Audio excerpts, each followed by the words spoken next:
안녕하세요. 2회에 걸쳐서 독일 통일에 대한 이야기를 하고자 합니다. 자, 우리가 남북 통일을 이야기할 때 독일 통일 이야기를 많이 하고 독일의 통일 과정, 통일 이후의 이야기에서 우리가 어떻게 하면 교훈을 받아들일 수 있을지 그에 대한 이야기를 많이 하죠. 그런데 왜 하필 독일일까요? 다른 나라는 어떤 사례가 없나요? 사실 세계대전이 일어나고 그 이후에 국가가 독립하는 과정에서 분단이 된 국가는 전 세계 국가 중에서 딱 4개가 있습니다. 베트남, 그 다음에 독일, 예멘, 대한민국이죠. 이 4개의 국가 중에 3개의 국가는 이미 통일이 되었어요.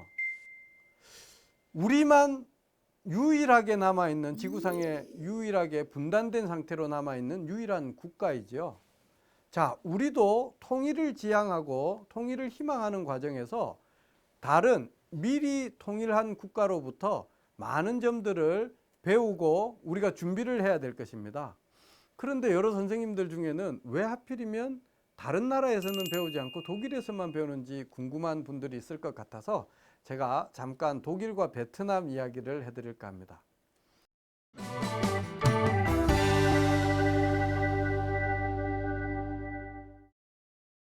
자, 베트남 역사를 간단히 살펴보겠습니다. 1965년부터 남베트남과 북베트남 사이에는 전쟁이 일어납니다. 그런데 어떻게 보면 북베트남과 미국을 중심으로 한 전쟁이었다고 볼 수도 있죠. 그 미국이 중심이 되었고 남베트남 군인들도 참전하였고 대한민국 군인들도 거기 가서 싸움을 하게 됩니다. 그렇게 전쟁을 하기가 약 10년, 1975년 4월 30일 날 사이공이 함락이 되고 마지막으로 남아있던 미군들, 미국 시민들이 다 떠나게 됩니다. 그때 북베트남 사람들과 남베트남에 있던 많은 사람들은 이제 통일이 되었다라고 생각을 하면서 자축을 하죠. 실질적으로 법적으로 통일이 완성된 것은 1976년도이지만 베트남 사람들은 1975년 4월 30일이 독립과 동시에 통일이 된 날로 기억합니다. 참, 그런데 신기하죠? 우리 역사에서는 제가 어릴 때 배웠던 교육에서는 그때가 베트남의 통일이라고 배우지 않았고 베트남의 패망이라고 배웠어요. 참 역사라고 하는 것이 어떠한 관점을 가지고 바라보느냐에 따라서 다르게 읽혀지나 봅니다. 사회주의 북베트남 국가가 자유주의 남베트남과 전쟁을 했는데 그 전쟁에서 사회주의 국가가 이겼기 때문에 우리 대한민국에서는 그러한 통일을 희망하지 않는다라고 해서 그 베트남 통일에 대한 이야기를 많이 하지 않았던 것이 사실입니다. 그보다도 더욱 중요한 것은 무엇이냐면요.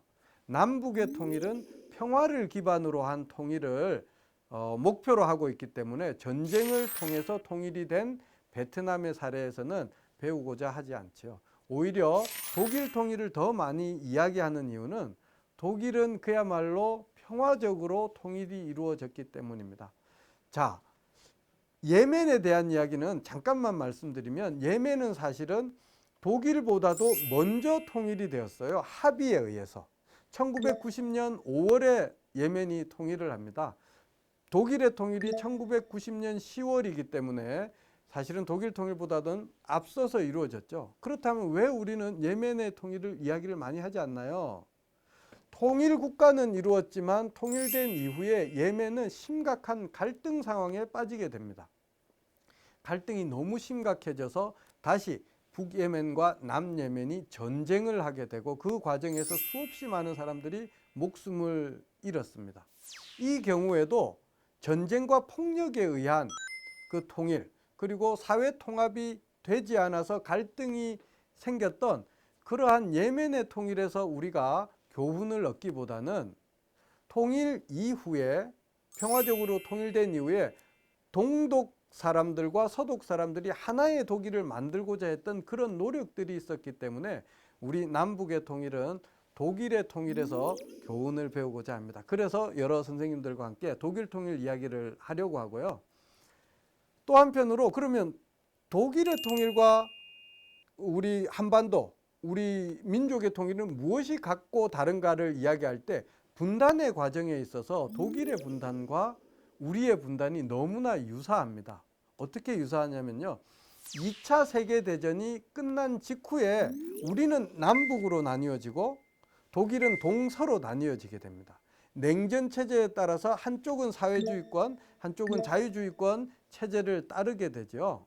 동독과 서독으로 분단이 되고 한반도의 경우에는 북조선 민주주의인민공화국과 대한민국으로 이렇게 분단이 되어졌죠. 그래서 2차 세계대전 이후에 사회주의권 국가와 자유주의권 국가 사이의 분단이고 냉전의 영향을 받아서 이렇게 분단이 이루어졌다는 측면에서 분단의 과정에서 아주 유사한 경우입니다. 그렇기 때문에 통일로 가는 열쇠도 독일을 바라보면 우리가 무슨 힌트를 얻는다든지 교훈을 받을 수 있지 않을까라는 생각으로 우리는 독일의 분단과 통일 과정에 대해서 많은 연구를 하고 있습니다.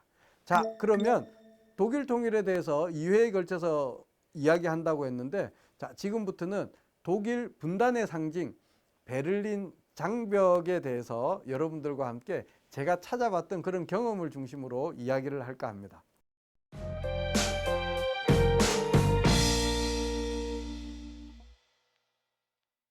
베를린 장벽 가보신 적이 있으신가요? 자, 그런데 동독과 서독으로 나누어졌는데 독일 장벽이라고 부르지 않고 왜 베를린 장벽이라고 부를까요? 선생님들은 베를린이 어디에 위치했는지 그거 아시나요? 우리 많은 학생들은 베를린이 동독과 서독 사이 그 경계에 있는 한 도시로 생각하는 친구들도 있더라고요. 그런데 독일 지도를 보시면 베를린시는 동독 내에 존재합니다. 독일로 봤을 때는 북동쪽에 있죠. 그런데 베를린이 원래 수도였는데 그쪽이 동독 지역으로 넘어갔을 때 독일 사람들, 서독 사람들은 그걸 받아들일 수가 없었던 것이에요. 동독 지역은 그대로 두고 동독 내에 있는 베를린 시, 그 도시를 또 내등분을 하게 됩니다. 참 재미있죠? 미영불소가 그 동독 내에 섬처럼 있는 그 베를린 도시를 다시 내등분을 하게 되고 베를린 시에 있는 미국, 영국, 프랑스 지역에 해당하는 서독의 땅이죠. 그 부분은 섬처럼 동독 내에 존재를 하게 됩니다.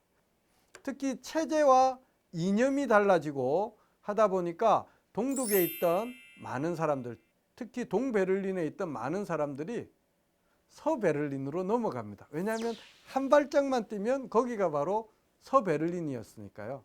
자, 이렇게 서베를린으로 남아있는 이 지역으로 동베를린 사람들이 많이 다니기 때문에 동독에서는 안 되겠다. 이제는 더 이상 동독 사람들이 서베를린으로 넘어가지 못하게 하여야 되겠다라고 해서 1961년 8월 달 갑자기 서베를린 전체를 둘러싸는 장벽을 설치하게 됩니다. 제일 처음부터 콘크리트 장벽이 있었던 것은 아니고요. 어느 날 하루아침에 철조망으로 서베를린 지역을 감싸게 됩니다. 그 길이가 얼마냐고요? 155km입니다. 베를린이라고 하는 도시에 동베를린시와 서베를린시로 나뉘는데 155km나 돼? 거리가 서울에서 대전까지 해당하는 거리예요. 그게 바로 베를린 장벽이 되는 것입니다. 저는 특별히 통일교육을 연구하는 사람이라서 이 베를린 장벽 앞에 섰을 때 느낌이 좀 남달랐어요. 제가 처음으로 우리 그 남북한 사이에 있는 비무장지대에 들어가고 그 철조망을 만졌을 때의 느낌과 같은 무엇인가가 느껴졌습니다. 과연 무엇이 같은 민족의 사람들을 이렇게 갈라놓을까? 라고 해서 그 회색 콘크리트 벽 앞에 제가 손을 대기도 하고 그 옆을 가만히 쳐다보기도 했습니다. 제가 감히 넘을 수 없는 높이예요. 저는 키가 보통보다 조금 작은데 이 장벽 바깥쪽의 높이는 3.6m입니다. 3.6m를 넘는 것이 힘들게 만들어졌고 그 안에 보면 초소가 있고 또 내벽이 있기 때문에 넘을 수가 없어요. 하지만 장벽 기념관에서 이렇게 가만히 저쪽을 보니까 동독이라고 하는 것이 이렇게 손만 대면 그러니까 정말로 만질 수가 있고 말을 큰 소리로 하지 않더라도 아주 작은 소리로 누구야 선생님 이렇게 부르면 금방 저쪽에서 듣고 반응할 수 있는 이 거리인데 과연 무엇이 사람들을 갈라놓았을까?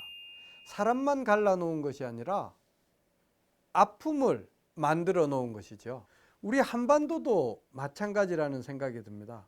독일 베를린 장벽이 어느 날 무너지고 사람들이 오고 가면서 통일을 만들어냈던 것처럼 우리 비무장지대와 휴전선도 어느 날 사람이 대화를 하고 사람이 넘나들면서 의사소통을 하고 우리에게도 통일이 오지 않을까요? 그런 생각이 듭니다.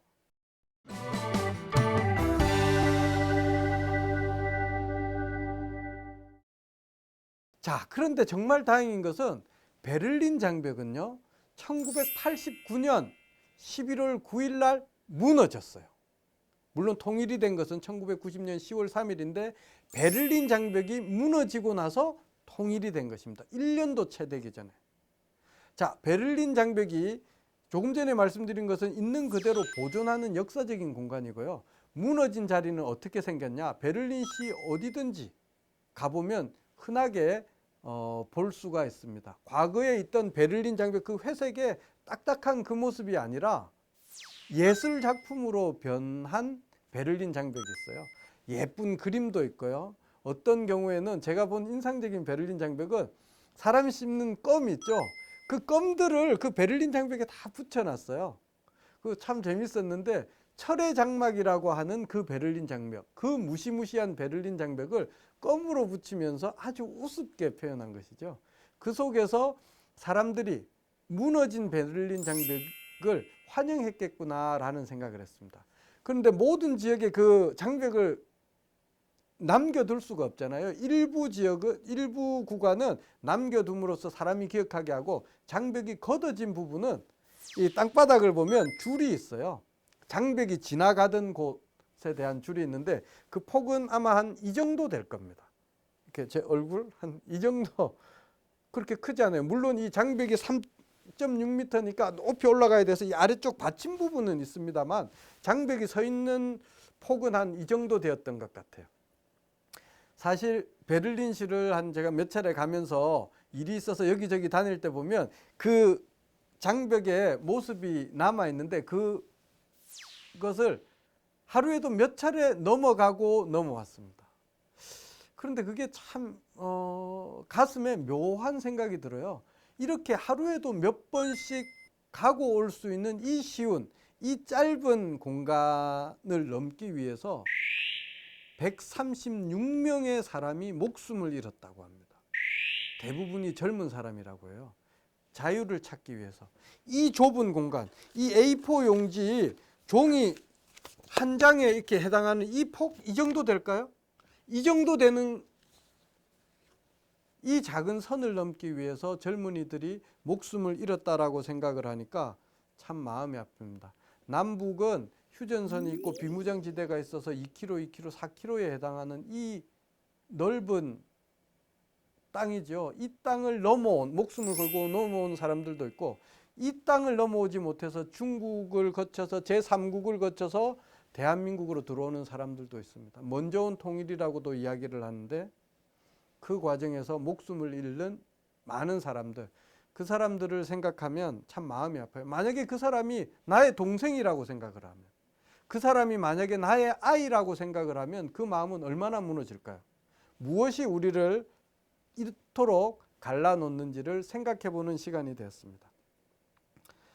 자, 또 재밌는 이야기를 덧붙여야 될 것 같은데요.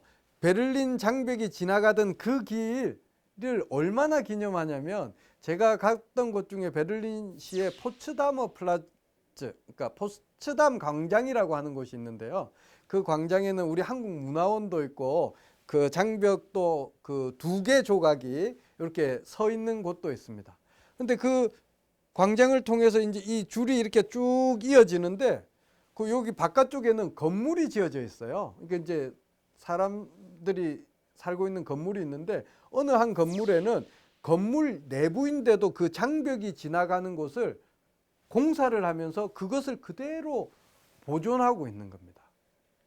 아, 이 사람들은 통일이 되었지만 분단의 상처를 지우려고 한 것이 아니라 그 분단의 상처를 오랫동안 기억하고자 이렇게 남겨두는구나 라는 생각을 하게 됐어요.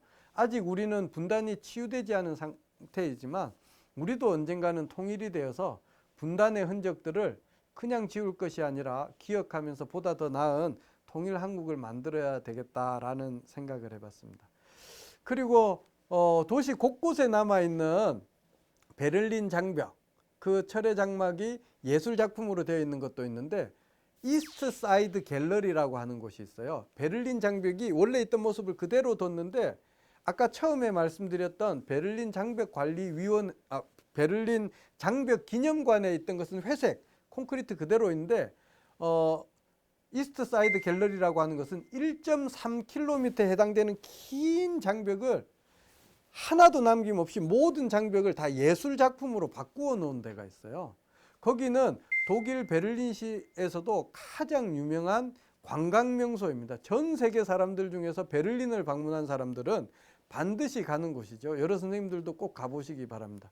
세계에서 가장 긴 야외 미술 전시관이라고도 해요. 1.3km 내내 세계적으로 유명한 작가들이 있는데 그 중에 뭐 많은 것들이 인상적인데 저는 기억에 남는 것이 그 장벽이 그 3.6m고 여기 폭은 1m가 조금 넘습니다. 이 장벽을 한꺼번에 콘크리트로 세울 수 있는 것이 아니라 이렇게 장벽을 하나씩 만들어서 이렇게 탕 놓아서 이렇게 붙인 거거든요.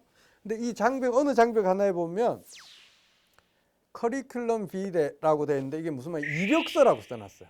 제목이 이력서인데 장벽 이력서에는 무엇이라고 되어 있냐면 1961년도에 세워져서 쭉 숫자가 나가고 1989로 끝나는 장벽이 있습니다.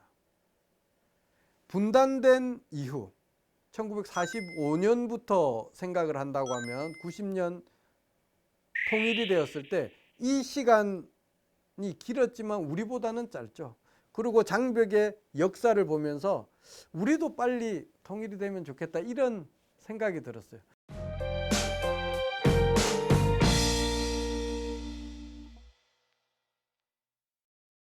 냉전시대 자유주의 진영과 사회주의 진영을 갈랐던 그 벽, 냉전의 벽, 철의 장막이라고 불렸던 그 장막에서 수없이 많은 젊은이들이 목숨을 잃었던 곳, 그것이 바로 베를린 장벽입니다. 우리 마음속의 장벽이 어느 날 허물어지고 그 장벽이 서 있는 곳이 예술적으로 승화가 된 것이 바로 이스트 사이드 갤러리죠. 분단이 된 지금 우리 대한민국에서 예술로 변한 이스트 사이드 갤러리의 이 작품들을 보았을 때 제 마음속에는 어떤 생각이 들었을까요? 여러 선생님들도 마찬가지이실 겁니다. 어느 날 통일이 되었을 때 우리 휴전선을 248km를 지나는 이 철책선이 무시무시하게 지금은 보이지만 어느 날 그 철책선에서 꽃이 피고 이 철책선을 예술 작품으로 승화할 수 있는 그런 날이 오지 않을까요? 역사는 우리에게 어느 날 다가온다고 생각을 합니다. 독일 통일이 그랬고요. 우리 통일이 그럴 것이라 저는 기대해 봅니다.